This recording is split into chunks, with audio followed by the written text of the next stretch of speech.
Sini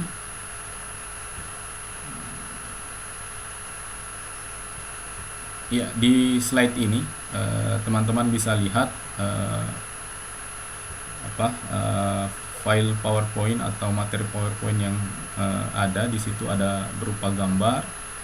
Pada slide pertama ini ada Java-nya, ya. Kemudian di sini ada beberapa gambar dari mulai proses compile, running, sampai kemudian dijalankan pada beberapa GVM, ya, atau virtual machine, ya. Jadi cara kerja Java secara umum itu teman-teman sekalian, ya, ini secara umum, ya, ini secara gambarannya secara umum. Itu pertama itu mulai dari kita compile dulu, nge-compile file yang kita sudah buat di main.java. Jadi main.java ini adalah berupa source code yang si development, si programming buat, ya, dengan bahasa Java tadi. Ya, jadi bahasa Java kita di situ mungkin membuat sebuah aplikasi berupa untuk robotik, atau mungkin untuk berupa aplikasi berupa perangkat elektronik, atau mungkin semisal membuat Android, ya, aplikasi Android. Nah, jadi itu kita awalnya buat dalam bahasa pemrograman Java, ya. Setelah itu sudah jadi aplikasinya dalam bahasa Java, kemudian kita lakukan proses compile, ya. Nah, jadi kenapa di compile? Ini supaya bahasa tersebut itu bisa berjalan dalam bahasa yang dikenal oleh perangkat-perangkat yang akan kita implementasikan, ya. Misal mungkin mobile, Android, atau iPhone dan lain sebagainya. Itu harus dikompil dulu dalam bahasa bytecode, ya. Nanti kita coba lihat bahasa bytecode itu seperti apa. Ya, jadi bahasa bytecode ini yang bisa dimengerti, ya, oleh si perangkat GVM-nya, ya, si perangkat mobile-nya. Nah, jadi kalau bahasa Java-nya secara mentah, ya, itu tidak akan bisa berjalan, ya, tidak bisa dimengerti oleh si GVM ini tadi. Makanya di Java itu ada serial atau edition yang mengkhususkan untuk virtual machine juga, ya. Seperti yang kita bahas pada pekan lalu kalau tidak salah, itu banyak edisi Java yang secara khusus membuat edisi tentang GVM juga, ya. Ya, jadi ini cara kerjanya secara umum, bagaimana Java itu bisa cara kerja Java, ya, mulai dari proses codingan sampai pada implementasi pada sebuah GVM misalnya. Jadi seperti umpamanya pintu otomatis, ya, yang ada di mall-mall yang pernah sering kita jumpai. Itu dia sebetulnya itu sensornya itu hanya bahasa sensor, yang kemudian itu sebetulnya ada bahasa Java yang ada di dalam microchip yang ada di dalam robotik tersebut, ya. Makanya itu bisa kita Javanya makanya bisa diimplementasikan pada perangkat keras maupun perangkat lunak, ya. Seperti juga mungkin pada komputer atau pada televisi, ya, televisi box mungkin.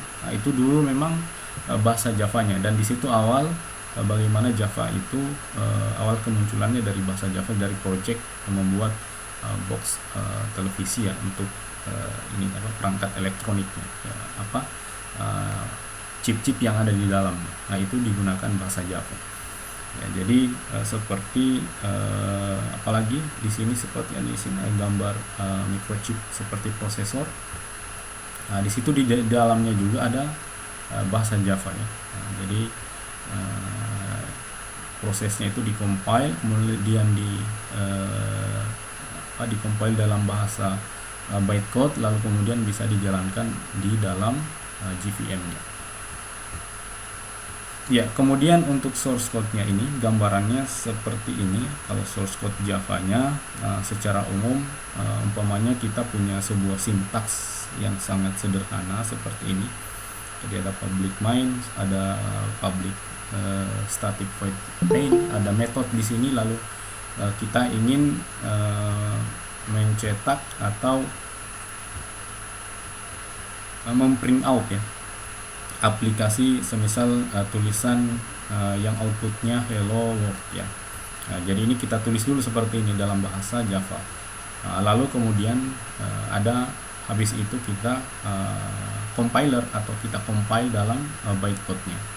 Bahasa bytecode ini yang hanya bisa dimengerti oleh JVM ya atau perangkat-perangkat yang ada. Ya, jadi bahasa bytecode-nya ini mungkin ini tidak terlalu jelas, teman-teman bisa lihat di sini. Jadi tampaknya tidak terlalu jelas, tapi kalau kita lihat sepintas ya, bytecode ini bahasanya juga ini bahasanya agak terlalu padat dan terlalu sangat susah untuk kita mengerti ya bahasa ini. Jadi bytecode ini berupa kode-kode yang bisa dimengerti oleh mesin ya. Jadi kalau umpamanya kita bisa bandingkan ya, jadi hanya dengan sintaks sederhana ini itu bytecode-nya bisa sepanjang ini. Jadi perbandingannya sangat mencolok sekali. Ya, jadi bagaimana kalau umpamanya kita buat aplikasi berbasis Android dengan bahasa Java yang kita tahu sendiri mungkin itu source code-nya atau listingnya sangat panjang sekali ya. Dan bagaimana juga dengan bytecode-nya ya, pasti lebih kompleks lagi ya, lebih padat lagi, lebih banyak lagi bahasa bytecode yang ada ya. Jadi seperti itu ya, karena kalau umpamanya tidak dikompil seperti ini ya, tentunya ini sangat susah kita akan pelajari ya bahasa bytecode-nya. Jadi bahasa bytecode ini cukup dimengerti saja oleh si JVM atau si perangkat yang akan kita gunakan. Kemudian berikutnya ini untuk proses compilernya. Jadi proses compilernya ini di sini ada sebuah contoh saja. Umpamanya di sini kita buat .mainjava. Ya, di sini ada foldernya, itu kemudian kita compile ke bahasa bytecode ya. Jadi proses compile-nya seperti ini kurang lebih. Jadi di sini untuk proses compile yang kita lakukan di Java-nya ya. Kalau ini kayaknya ini secara masih manual ya kalau nggak salah. Ini bukan Java ya. Karena kalau kita lihat, oh iya. Kemudian berikutnya di sini proses compiler kemudian dieksekusi dalam JVM ini. Teman-teman bisa lihat gambar berikutnya. Di sini kita bisa lihat ingin mencetak misalkan hello world ya yang tadi di slide kedua. Jadi di sini Java compilernya dulu, kemudian setelah itu dieksekusi ya, dieksekusi dalam bytecode. Jadi sebenarnya ini sama kayak tadi, hanya ini melakukan pendekatannya lebih lebih dekat lagi ya. Jadi objeknya teman-teman bisa lihat di sini kita umpamanya menggunakan hello world ya, yang ingin kita tampilkan. Jadi ini objek yang sederhana saja.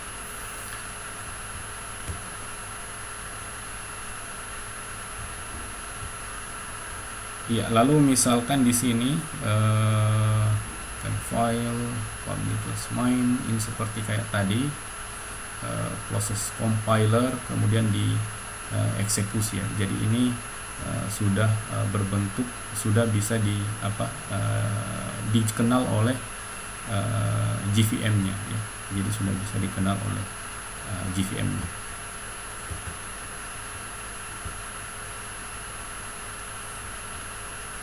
Ya, jadi di sini juga pada slide berikutnya prosesnya kok ini ya agak repot ya. Nah, jadi sebetulnya ini kita tidak wajib ya untuk tahu juga proses compiler dan lain sebagainya. yang menjadi kewajiban kita sebagai seorang programmer ya ini minimal kita cukup tahu